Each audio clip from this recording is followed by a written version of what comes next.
शादी में धोखाधड़ी एक आम बात हो गई है। उसके बाद आप सोचते हैं कि अभी क्या करें, अभी तो धोखा हो ही गया है।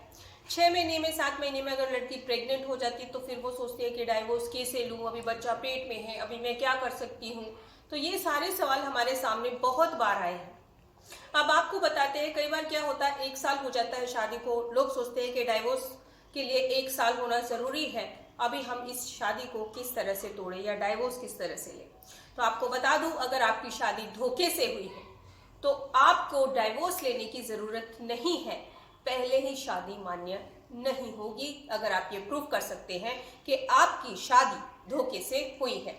आजकल बहुत सी चीजें ऐसी देखी गई हैं कि जो इंटरनेट है, फेसबुक है, व्हाट्सएप है, बहुत सी चीज़ों के द्वारा लड़की को पहले ये दिखाया जाता है या लड़के को पहले ये दिखाया जाता है कि वो बहुत अच्छा है, वो बहुत कमाता है, बहुत अच्छा बैकग्राउंड है।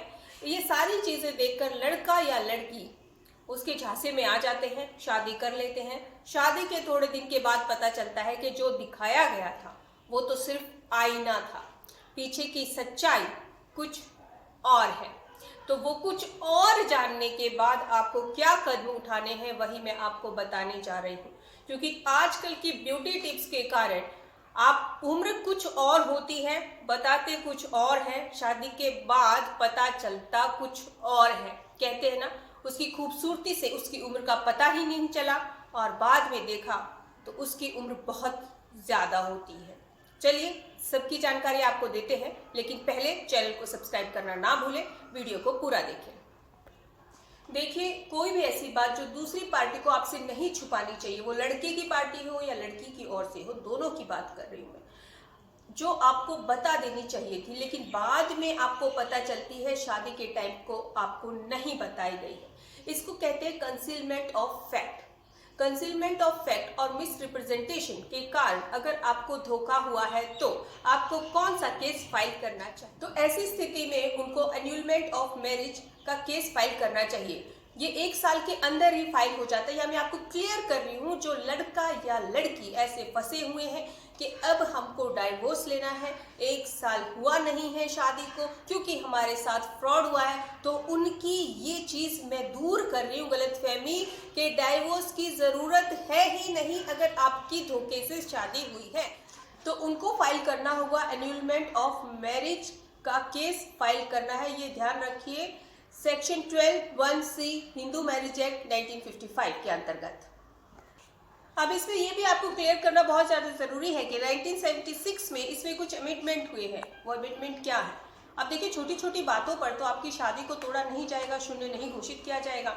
इसलिए कहा गया है कि छोटी छोटी बातें, मान लीजिए लड़का अपने आप को बॉस बता रहा है किसी कंपनी का, 20,000 सैलरी है, बाद में पता चलता है उसकी 15,000 सैलरी है, तो इस बेस पे आप कहेंगे नहीं, शादी जो है, शादी में धोखा हुआ है। तो यहाँ पर कोर्ट ने भी साफ साफ कहा है कि थोड़ी सी क्वारी शादी से पहले आपकी भी जिम्मेवारी है। अब मान लीजिए आपने उससे शादी की प्रॉपर्टी को देखकर कि इसकी पापा की प्रॉपर्टी इतनी है, लेकिन बाद में वो प्रॉपर्टी निकलती नहीं, उसके पास, पापा के पास उतनी प्रॉपर्टी है ही नहीं, तो भी आपका विवाह शून्य नहीं होगा। अब यहाँ पर लड़के से संबंधित कुछ बातें छुपाई गई हो, वहां पर आपका विवाह जो है वो शून्य घोषित किया जा सकता है। यहाँ पे मैं क्लियर करूँ, लड़के से संबंधित कुछ बातें छुपाई गई हो। देखिए, आपके पास अगर कोई प्रूफ है कि आपके पास धोखा हुआ है तो आपको देरी नहीं करनी चाहिए, 1 साल के अंदर एन्यूलमेंट ऑफ मैरिज के अंतर्गत केस फाइल करना चाहिए। लेकिन दूसरा बात यह है कि आपको मान लो बाद में पता चलता है कि मेरे साथ धोखा दिया, तो जब आपको पता चला है उससे 1 साल के अंदर आपको केस फाइल कर देना है। इसमें डाइवोर्स का केस फाइल करने की जरूरत नहीं होती है, क्योंकि शादी मान्य नहीं होती अगर आप साबित कर देते हैं कि ये फ्रॉड हुआ है।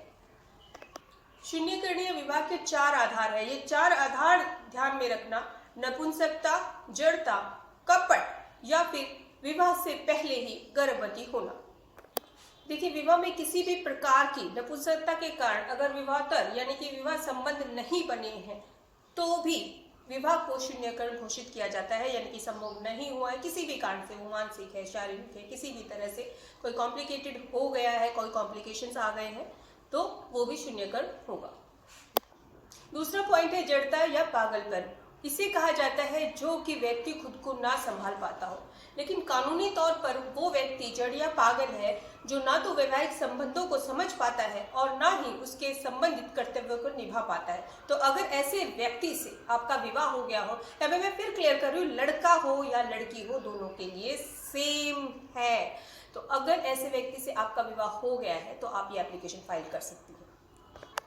इसमें तीसरा पॉइंट आता है कपट और बल। यदि किसी का विवाह कपट या बल के द्वारा किया गया, यानी कि किसी को बताया कुछ और गया है, हो गया है कुछ, फोटो किसी और की, दूल्हा कोई और, फोटो किसी और की, दुल्हन कोई और, ऐसे ऐसे मूवी में होता है, लेकिन आजकल सच्चाई में भी हो रहा है, तो आप भी ध्यान दीजिएगा।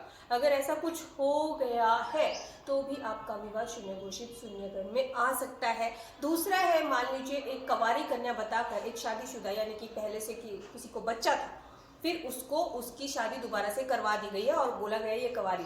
यहाँ पे भी अपना धर्म छिपा दिया गया है, आजकल बहुत ज़्यादा हो रहा है एक्चुअली, कि धर्म छिपा दिया गया है और दूसरे धर्म की लड़की से शादी कर ली है, शादी करने के बाद पता चलता है इसका धर्म दूसरा था, या जाति छुपा दी गई है कि जाति दूसरी थी। तो यहाँ पर क्लियर हो रहा है कि अगर ऐसा कुछ हुआ, यानी कि ऐसा कोई फ्रॉड हुआ है, तो भी आप एप्लीकेशन फाइल कर सकते हैं। आपका चौथा और आखिरी पॉइंट बनता है शून्यकरणीय। किस तरह से आप मैरिज करवा सकते हैं, अपनी शून्य घोषित कर सकते हैं। गर्भवती होना, ठीक है, मान लीजिए कोई लड़की पहले ही गर्भ से है, प्रेग्नेंट है, उसकी शादी कर दी गई है, शादी के बाद पता चलता है कि वो प्रेग्नेंट थी। अब यहाँ पे ये क्लियर कर देती हूँ, अगर पहले से लड़के को पता है कि वो प्रेग्नेंट है, उसके बाद वो उससे शादी कर रहा है, तो यहाँ पे विवाह शून्यकरणीय घोषित नहीं होगा अगर पता है तो। लेकिन हाँ, अगर छुपाया है, लड़के से छुपाया है और फिर लड़की का विवाह उससे कर दिया गया है, तो एप्लीकेशन डाल सकते हैं आप शादी को शून्यकरणीय घोषित करवाने की।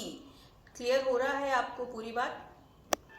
तो अगर आपके साथ भी धोखा हुआ है तो आप किस तरह से एन्यूलमेंट ऑफ मैरिज का केस फाइल कर सकते हैं, किन आधारों पर कर सकते हैं, आपको पूरी जानकारी मिल गई होगी।